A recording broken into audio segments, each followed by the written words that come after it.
Salut à tous les aventuriers et bienvenue sur Kael et Psycho. On se retrouve pour une nouvelle vidéo dans laquelle on va tordre le cou à certaines idées reçues par rapport à l'énéagramme. Si vous êtes un débutant, ça va vous aider en fait à éviter les pièges dans lesquels tombent fréquemment les novices, les débutants. Voilà, si jamais vous essayez d'analyser koh avec l'énéagramme. Donc voilà, c'est parti. Dans cette vidéo, on va voir un certain nombre de pièges à éviter dans la connexion entre koh et l'énéagramme.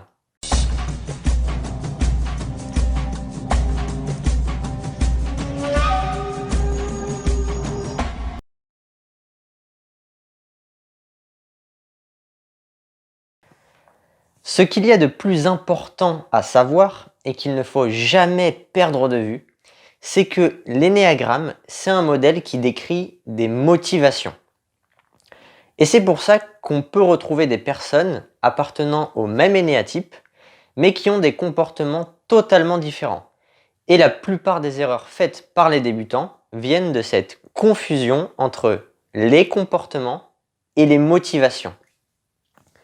Donc, on va détailler plusieurs exemples et je vais commencer assez généralement avec celui-ci.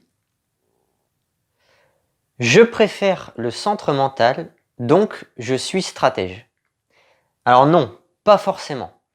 C'est le positionnement sur la spirale dynamique qui va nous indiquer si oui ou non on est quelqu'un qui est attiré par la stratégie. C'est pas l'énéagramme.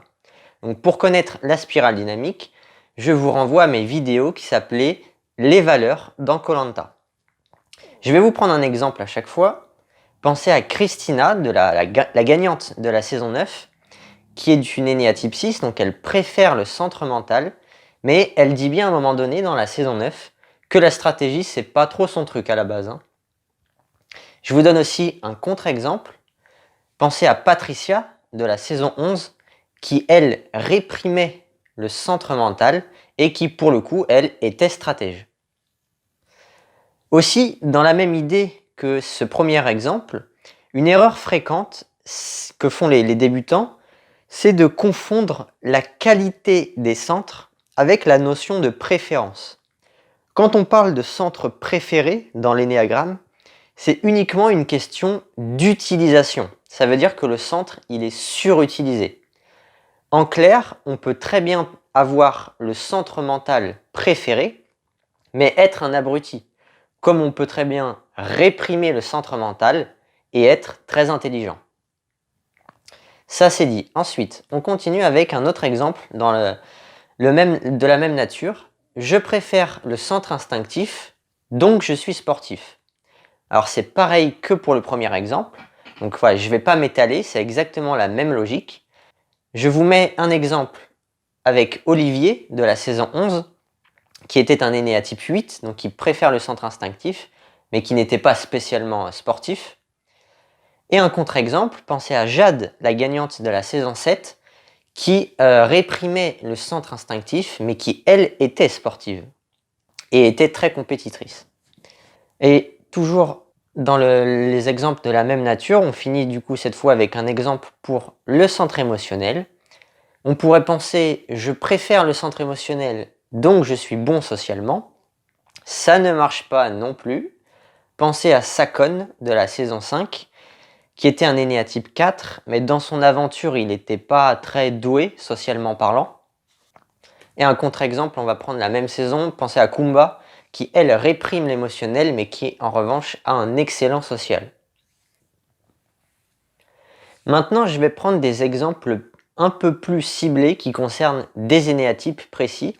Et ça me permet de rappeler que voilà, les généralités, c'est très utile au début. C'est pour ça que dans mes premières vidéos, voilà, c'était des vidéos basées sur des généralités. Cependant, comme toutes les généralités, il y a du faux dedans. Donc voilà, on va voir quelques idées reçues et on va citer des exemples. Alors, on commence par celui-ci. Le 3 veut à tout prix éviter les échecs, donc il déteste perdre des épreuves. Alors non, un 3 n'est pas forcément attiré par les épreuves.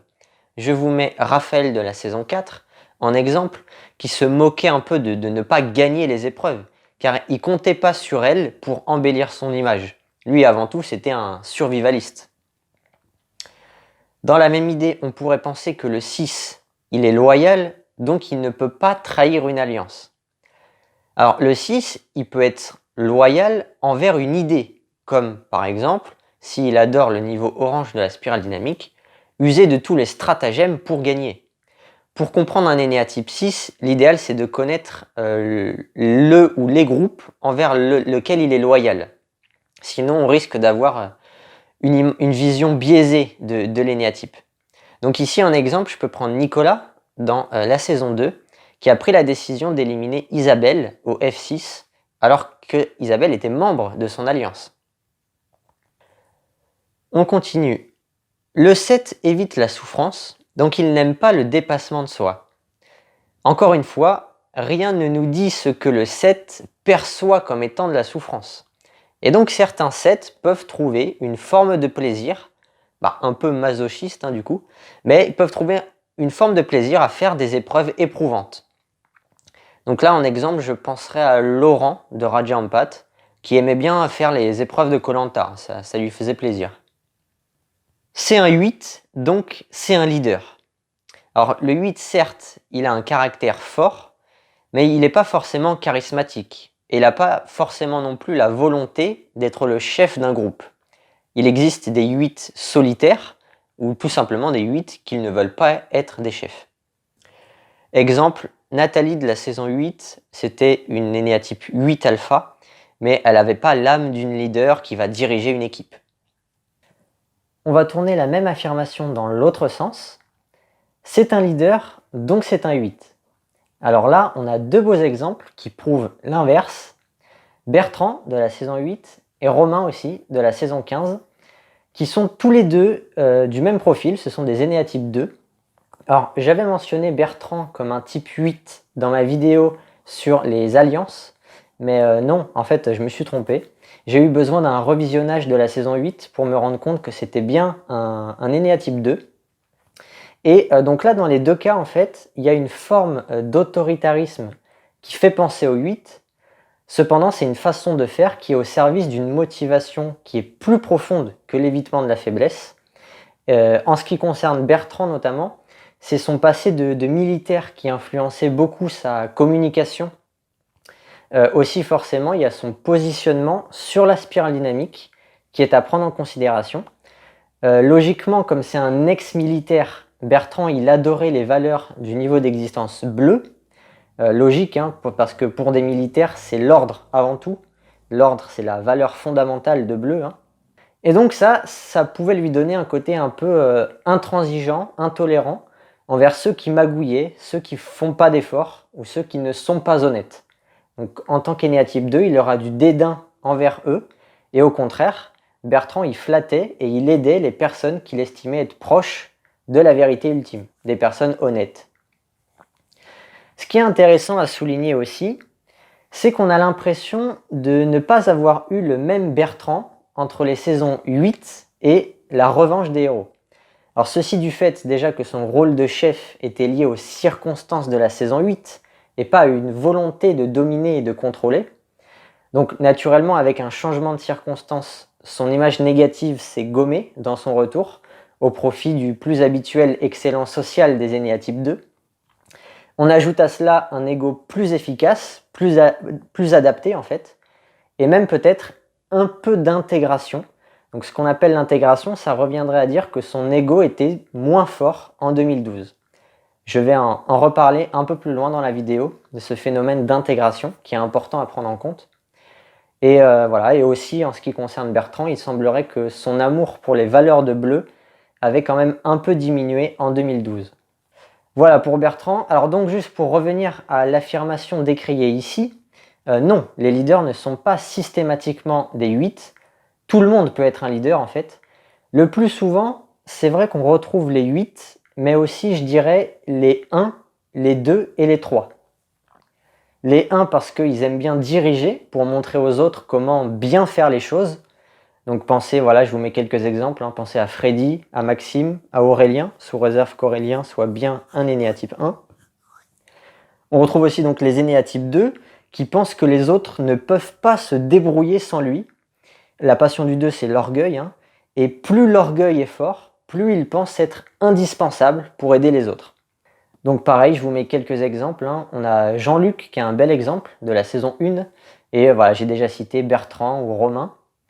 Et enfin, les Enéatypes 3, ils aiment bien être des leaders pour montrer qu'ils sont capables de diriger, de mener une équipe à la victoire. Être un leader, c'est un bon moyen de se mettre en avant. Là, quelques exemples. Tony de la saison 3, Patrick de la saison 7 ou encore Fabien, saison 18. Et tant qu'on y est, quelques exemples de leaders d'Enéatype 8. Olivier de la saison 11, Namadia de la saison 12, sous réserve que Namadia soit bien un Enéatype 8, ou encore Jean-Luc de la saison 16. Dans tous les cas, c'est beaucoup en fait la blessure de l'instinct social qui joue. Les personnes qui sont en S+, ils ont envie d'avoir une place importante au sein d'un groupe. Par ailleurs aussi, je dirais que ce sont les personnes extraverties qui vont aimer être des leaders. C'est une caractéristique qui est intéressante à prendre en compte, et c'est pour ça que dans ma prochaine vidéo, je parlerai d'un autre modèle qui s'appelle le MBTI. En attendant, on continue avec une autre affirmation. C'est un 8, donc il est explosif. Alors celle-là aussi, hein, on pourrait penser ça. Alors même si c'est le cas de la grande majorité des 8, il y a quand même certains 8 qui associent le fait de se mettre en colère à de la faiblesse, et donc ils vont éviter de se mettre en colère, ce qui au passage accroît encore plus la ressemblance avec l'Enéatype 1. Là en exemple, pensez à Dylan de la saison 17, qui n'a jamais explosé ou crié pendant ces 2 aventures. Le 9 est incapable de se mettre en colère, d'être agressif, il est tout le temps très sympa. Et non, pas forcément. Le 9 essaye d'éviter les conflits, mais pas la colère et pas l'agressivité. Et le 9, il préfère le centre instinctif, donc il est tout le temps en colère. Il a autant de colère en lui que le 8 et que le 1. Alors s'il n'y a pas de risque de conflit, il peut exprimer sa colère librement. Le 9 n'a pas de souci avec ça. Il n'essaye pas d'éviter la colère comme le 1. Alors aussi, il ne faut pas avoir une vision trop réductrice des conflits. Chaque Enéatype 9 a sa perception des conflits.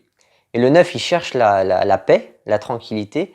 Il y a des 9, alors souvent les 9 alpha avec une L8, ils n'hésitent pas à montrer un côté plus affirmatif, à ne pas se laisser faire, pour faire comprendre aux autres de ne pas venir les faire chier. Et c'est comme ça qu'ils atteignent la paix. Donc là, en exemple, pensez à Moussa de la saison 3 ou Freddy de la saison 16. Et en fait, c'est le positionnement aussi sur la spirale dynamique qui joue beaucoup. Pensez à Freddy là, qui lui avait un niveau bleu très fort. Et voilà, un 9 centré en bleu, il va éviter les conflits en respectant sa vérité ultime, ce qui peut lui donner un côté intransigeant envers autrui. Ensuite, par rapport à ce que je dis dans mes vidéos, je décris des tendances à chaque fois, vous savez. Par exemple, quand je dis qu'un 9 ou qu'un 3 est favorisé pour la victoire finale, c'est théorique, mais il ne faut pas se dire forcément c'est un 9, donc c'est un bon candidat. Et non, il y a d'autres choses qui jouent, et notamment ce qu'on appelle en énéagramme le degré d'intégration de la personne. En fait, donc l'énéagramme, c'est un modèle de développement personnel à la base. Moi ici, dans mes vidéos, j'en fais une utilisation détournée pour expliquer koh Lanta, donc je me concentre uniquement sur la partie descriptive de la personnalité, mais à la base, dans la vie, on utilise l'énéagramme pour s'intégrer, ça veut dire pour dégonfler son ego au profit de ce qu'on appelle l'essence. L'ego, c'est un cercle vicieux, et quand on s'intègre, on rentre dans un cercle vertueux. Et le fait d'être désintégré, ça veut dire d'avoir un ego très fort, c'est forcément pénalisant, peu importe l'énéatype. Je vais vous prendre en exemple ici l'énéatype 9, qui est théoriquement un ego favorisé au sein du jeu. Et je vais citer Vivien de la saison 10, qui était un énéatype 9, et qui se distinguait lui plutôt par les aspects négatifs du 9, c'est-à-dire la nonchalance et la paresse, causée par la bascule du centre instinctif. Quand l'énéatype 9 est désintégré, eh bien le centre instinctif, il est constamment basculé et il est réprimé.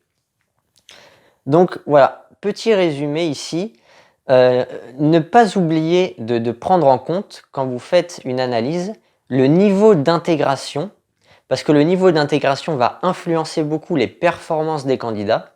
Et n'oubliez pas aussi qu'une personne est plus que son énéatype. Donc prendre en compte le positionnement sur la spirale dynamique, c'est très important pour analyser koh Ça induit des comportements dont l'énéagramme ne parle pas. Puisque je répète encore une fois, l'énéagramme décrit des motivations. Donc certes, on a un énéatype, mais à côté de ça, n'oubliez pas toute la dimension comportementale qui peut changer bien des choses. Et c'est bien pour ça qu'on est tous différents. L'ego se manifeste différemment en fonction de chacun. Quand on commence à parler des comportements, on sort du cadre de l'énéagramme. Et en fait, la plupart des comportements vont être rattachables à la spirale dynamique. Quand je dis qu'un 8 est colérique et explosif, je me permets de le faire parce que c'est le cas de la majorité des 8. Mais si on est vraiment très rigoureux, non, c'est pas du 8, c'est du rouge, le niveau rouge de la spirale dynamique. Et comme l'ego de l'énéatype 8 est très confortable dans le niveau rouge, eh bien l'immense majorité des 8 vont être explosifs. Donc, quand on comprend ça, on sait que théoriquement, ça existe un énéatype 8 qui n'est pas colérique.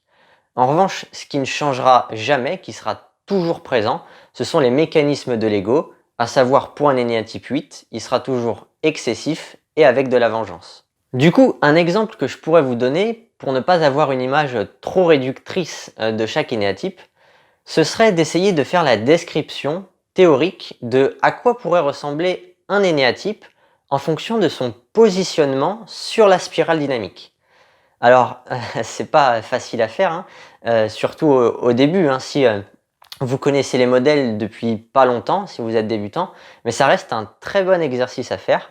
Alors, si on part sur mon exemple là de l'énéatype 8, ça pourrait donner ceci.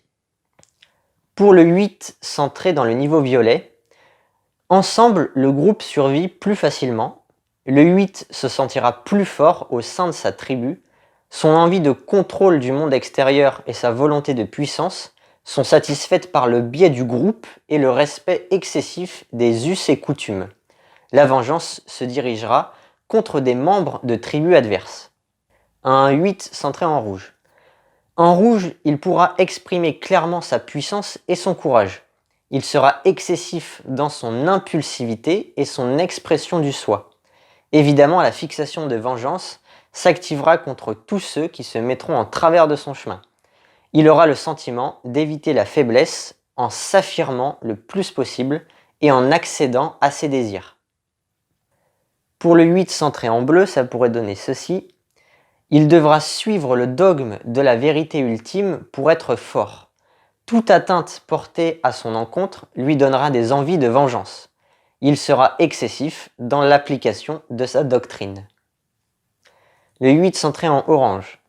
À l'obtention de la satisfaction par le matérialisme, le 8 y ajoutera son excès.